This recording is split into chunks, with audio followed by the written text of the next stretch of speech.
नमस्कार दोस्तों, एक बार फिर से तासा डेजी आपका स्वागत करती है अपने YouTube चैनल तासा दी प्रेरणा पर।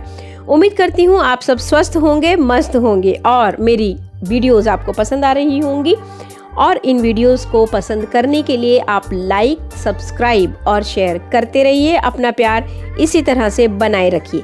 Thank you so much. पिछले एपिसोड में हमने जाना कि राजपाल शिवेन वैद्य और उर्मिला को बता देता है कि 45 साल पहले जो नकाबपोश उस तूफानी रात को स्टेशन में प्रविष्ट हुआ और उस भयानक दुर्घटना का कारण बना, वो उसी का दादा था। और ये सुनकर वो दोनों हैरानी की नज़रों से उसे देखने लगते हैं। आइए जानते हैं अगले एपिसोड में क्या हुआ। Well done my boy, well done. अगली सुबह जब राजपाल ने होटल से एडिटर देशराज को ट्रंक कॉल करके अपनी सफलता की सूचना दी तो उसने जोरदार स्वर से उसे शाबाशी दी। बातों बातों में रात आधी से ज्यादा बीत गई थी। शिवेन वैद्य ने उसे वहीं सो जाने के लिए कहा और वो मान गया। पिछली पीढ़ी की 45 साल पुरानी दुश्मनी नई परिस्थितियों में अगली पीढ़ी के व्यक्तियों के बीच गहरी अंतरंगता में परिवर्तित हो गई थी। शिवेन वैद्य को इस बात का कोई गिला नहीं था कि उसका दादा उसके पिता के पागलपन का जिम्मेदार था। वो गंभीर स्वर में बोला भी था सारी कहानी सुनने के बाद, मेरा मन इस बात को नहीं मानता कि तुम्हारा दादा एक क्रांतिकारी संगठन की आड़ में आपराधिक गतिविधियां किया करता था। असलियत क्या हो सकती है ये मैं नहीं जानता, लेकिन फिर भी मुझे लगता है कि मामला कुछ और ही था। अगर उस संगठन का कोई अन्य सदस्य जीवित हो तो उससे इस बारे में काफी जानकारी मिल सकती है। रात इतनी ज्यादा हो चुकी थी कि इस विषय में ज्यादा बातचीत नहीं हो सकी। उर्मिला तो उसे कुछ खास नजरों से ही देखने लगी थी। उसके लेटने के बाद जब वो उसके सिराहने जग में पानी रखने के लिए आई तो उसने अपने मन के विचार उसके सामने प्रकट कर ही दिए। मैं नहीं जानती थी कि तुम इतने बहादुर हो। तुमने क्या बहादुरी देख ली मेरी? रेलगाड़ी के भूत का पता लगा लिया तुमने। ये क्या कम बहादुरी की बात है कि हम लोगों के सामने तुमने वो नकाबपोश वाली बात बिना किसी झिझक के कह डाली। अच्छा एक बात बताओ, राजपाल बोला। क्या? जब मैं पहले दिन रेलवे ट्रैक पर खड़ा था तो तुम अचानक वहां कैसे पहुंच गई थी? अचानक नहीं, जानबूझकर पहुंची थी मैं। मतलब? मैंने तुम्हें छत पर से वहां खड़े हुए देख लिया था। जिस ढंग से तुम स्टेशन की इमारत को देख रहे थे वो मुझे बहुत संदिग्ध लगा। मैंने बापू को बताया और उन्होंने मुझे तुम्हारे पास जाने के लिए कहा। मगर क्यों? क्योंकि हमें भी तो ये डर लगा रहता था ना कि कोई रेलगाड़ी के भूत का रहस्य जानने की कोशिश तो नहीं कर रहा। तभी शिवेन वैद्य ने उर्मिला को आवाज दी और वो वहां से भाग गई। वो अभी उससे कुछ और बातें करना चाहता था मगर मन मार कर रह गया। नींद तो कुछ खास नहीं आई, लेकिन जितनी भी आई उस पर उर्मिला का ही अधिकार बना रहा।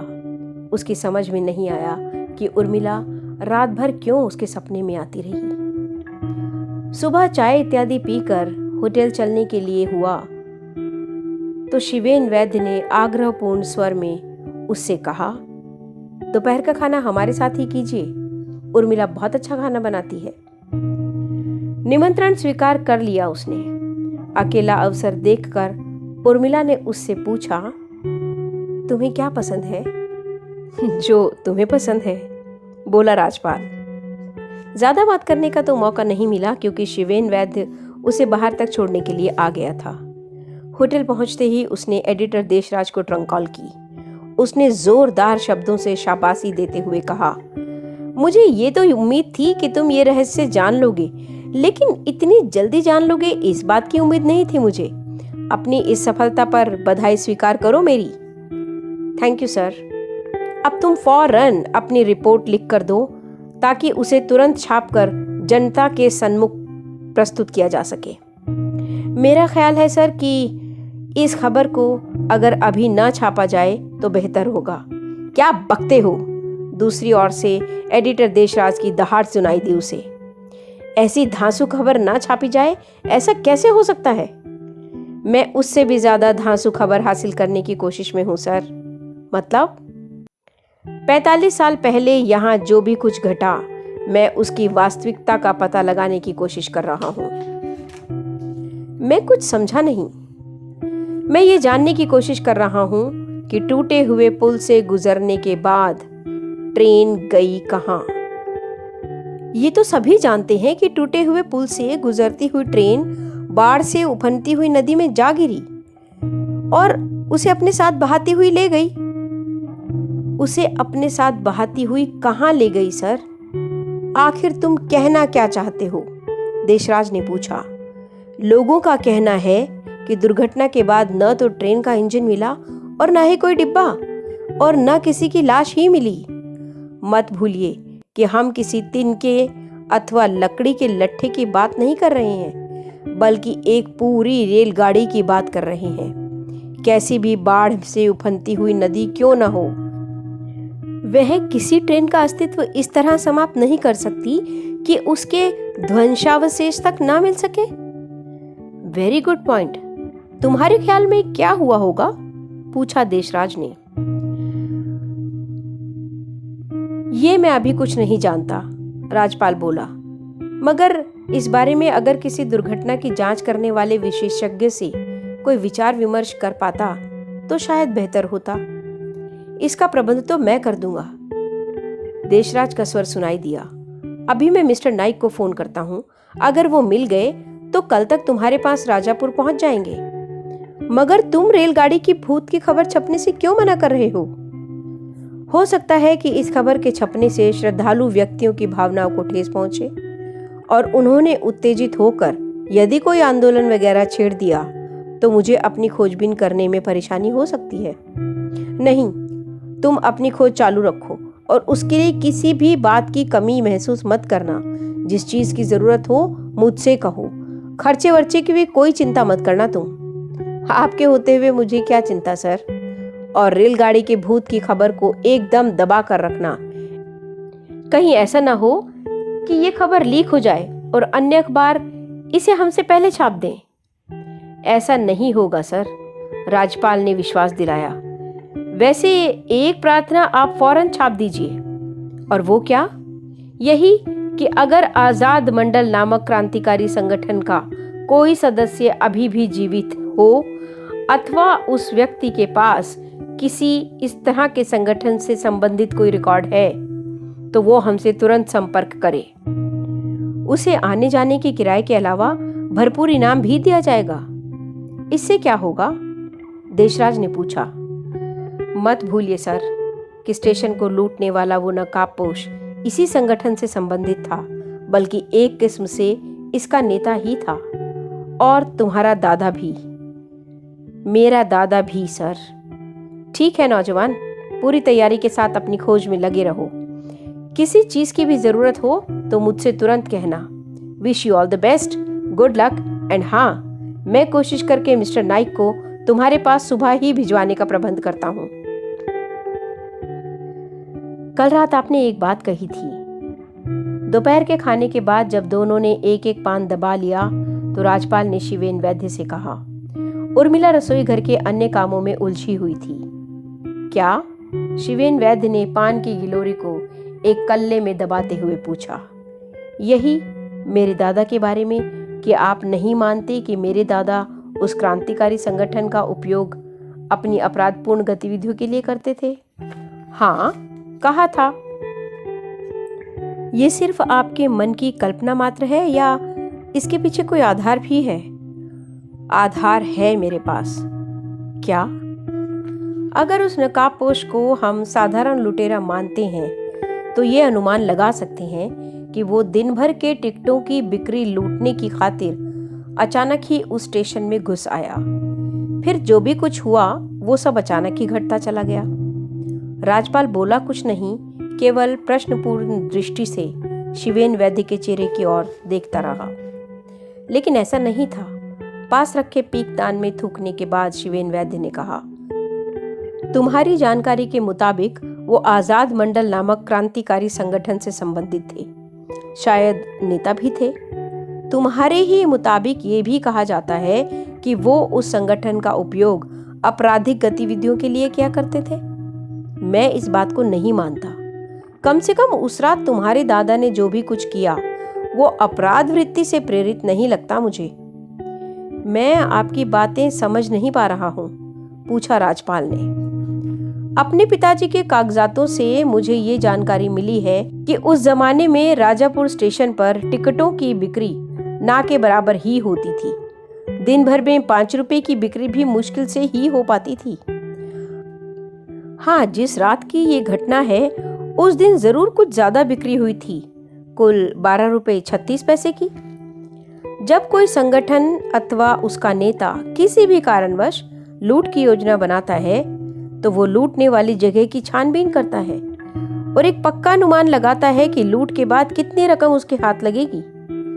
वो किसी भी साधारण लुटेरे के ढंग से काम नहीं करता कि जब जी में आया काम कर लो और जेब से नकाब निकाल कर पहनी और काम शुरू कर दिया। मेरी बात समझ रहे हो ना? समझने की कोशिश कर रहा हूं। ये बात तो साबित हो चुकी है कि तुम्हारे दादा एक संगठन से संबंधित थे और वो संगठन अगर लूट की योजना बनाता तो राजापुर स्टेशन को लूटने की योजना कभी नहीं बनाएगा जहां उसे 5 रुपए भी ना मिले। ये ठीक है कि उस रात 12 रुपए 36 पैसे की बिक्री हुई थी, लेकिन ये भी कोई इतनी बड़ी रकम नहीं थी जिसे कोई संगठन या उसका नेता लूटने का प्रयत्न करे। लेकिन इसमें तो कोई शक नहीं कि ऐसा प्रयत्न किया गया था। जरूर किया गया था। उसकी क्या वजह समझते हैं आप? मेरे ख्याल में वो जो भी कुछ किया गया था उसका उद्देश्य सेफ की रकम लूटना नहीं था। तो क्या उद्देश्य था ये तो मैं नहीं जानता, लेकिन इतना जरूर जानता हूं कि उस रात स्टेशन पर जो भी कुछ घट रहा था उसका वास्तविक उद्देश्य कुछ और ही था। यही तो मैं जानना चाहता हूं, परेशान स्वर में राजपाल बोला। उस घटना के पीछे और कौन सा वास्तविक उद्देश्य छुपा हुआ था? एक उद्देश्य समझ में आता है और ये साबित करता है कि तुम्हारे दादा आपराधिक वृत्ति के नहीं बल्कि वास्तव में एक सच्चे क्रांतिकारी थे। वो क्या? उत्तेजित होकर राजपाल ने पूछा। तुम्हें मालूम है कि उस रेलगाड़ी के साथ जनरल क्राफोर्ड का डिब्बा भी रास्ते में जोड़ दिया गया था? हाँ, मालूम है। बस तो समझ लो कि तुम्हारे दादा और उनका संगठन जनरल क्राफोर्ड के पीछे पड़ा हुआ था और लूट का ये नाटक इसीलिए किया गया था कि गाड़ी को स्टेशन पर रोका ना जा सके और वो टूटे हुए पुल पर से होती हुई नदी में जा गिरे जहां जनरल क्राफोर्ड की लीला समाप्त। राजपाल खामोशी से सारी बातों पर विचार करता रहा। इसके अलावा कोई और उद्देश्य तो मेरी समझ में नहीं आता। थोड़ी देर की चुप्पी के बाद शिवेन वैद्य ने कहा, लेकिन ये सब कुछ कितना मूर्खतापूर्ण और निर्मम है। भीतर से उबलते हुए क्रोध के कारण बेचैनी सी अनुभव करता हुआ राजपाल बोला, एक अंग्रेज की खातिर पूरी की पूरी रेलगाड़ी को डुबोकर नष्ट कर दिया गया। उसमें सवार और सैकड़ों मासूम जिंदगियों के बारे में कुछ नहीं सोचा गया। दोनों हाथों से उसने अपना सिर थाम लिया और राजपाल परेशान हो गया। रात लगभग 10 बजे देशराज का फोन आया। दिन भर राजपाल इधर उधर घूमता रहा था। वो स्टेशन की पुरानी इमारत में भी गया।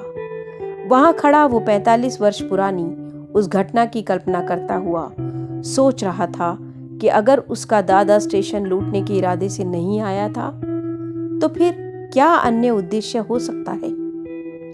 अंग्रेज जनरल क्राफोर्ड की हत्या करना?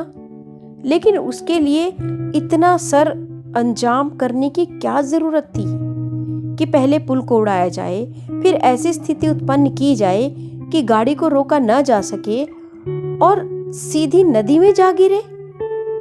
सीधे सीधे गाड़ी को बम से क्यों नहीं उड़ा दिया गया? वह टूटे हुए पुल के किनारे पर खड़ा हुआ काफी देर तक नीचे बहती हुई नदी को देखता रहा। इस समय नदी बिल्कुल शांत बह रही थी, लेकिन वो अपनी कल्पना में उसका उस बाढ़ से उफनता हुआ रूप देखने की कोशिश करता रहा। जब गाड़ी पुल पर से होती हुई नदी में गिरी होगी और उसके उफान का जोर उसे ढकेलता हुआ कहाँ ले गया होगा। मगर कहाँ ले गया होगा? कहा जाता है कि गाड़ी का कोई अवशेष भी नहीं मिला। आखिर नदी गाड़ी को कैसे निगल गई? उसके किसी ध्वंसावशेष तक का पता क्यों नहीं चला? ये असंभव है। राजापुर के उन बूढ़ों को खोज खोज कर राजपाल ने पूछताछ की थी, लेकिन सबका कहना था कि गाड़ी का कोई अवशेष नहीं मिला। शाम को वो फिर शिवेन वैद्य के यहाँ गया। काफी देर तक विचार विमर्श करते रहे दोनों, लेकिन किसी भी ठोस नतीजे पर नहीं पहुंच सके वो लोग। शिवेन वैद्य ने रात के खाने का आग्रह किया, किंतु वो नम्रता पूर्वक इनकार करके चला गया।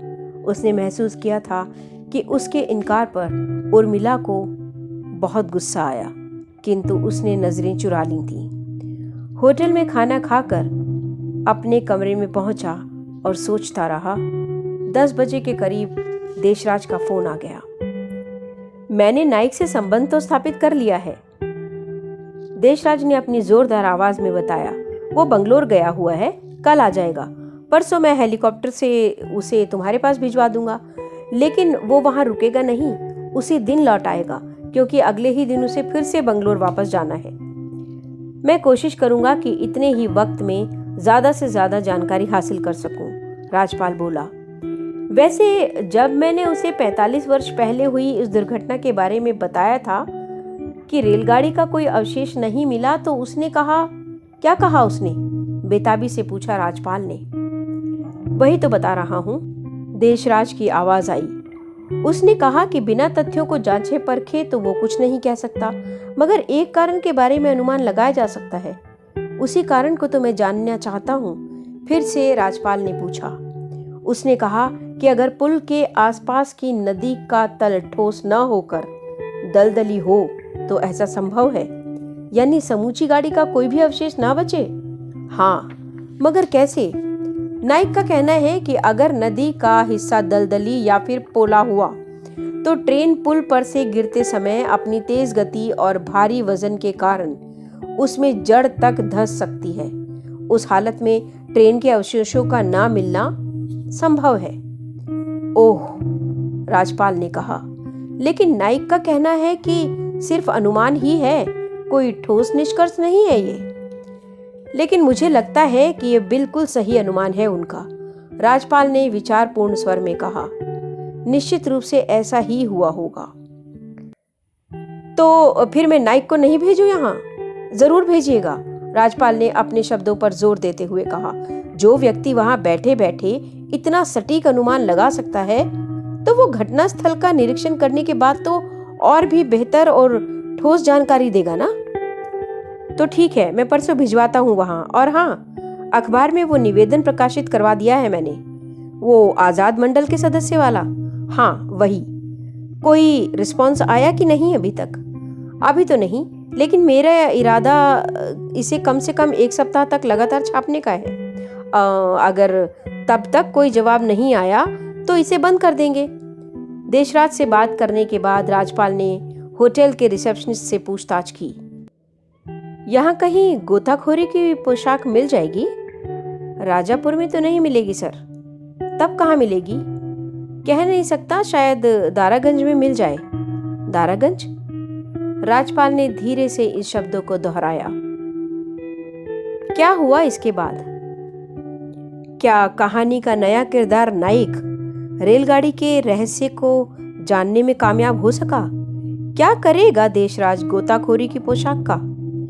क्या मिल पाएगा रेलगाड़ी का कोई सबूत? जानेंगे अगले एपिसोड में। तब तक के लिए मैं तासा डेजी इजाजत लेती हूँ आपसे। आप अपना ख्याल रखिए और चैनल को लाइक, सब्सक्राइब और शेयर करना ना भूलें। नमस्कार।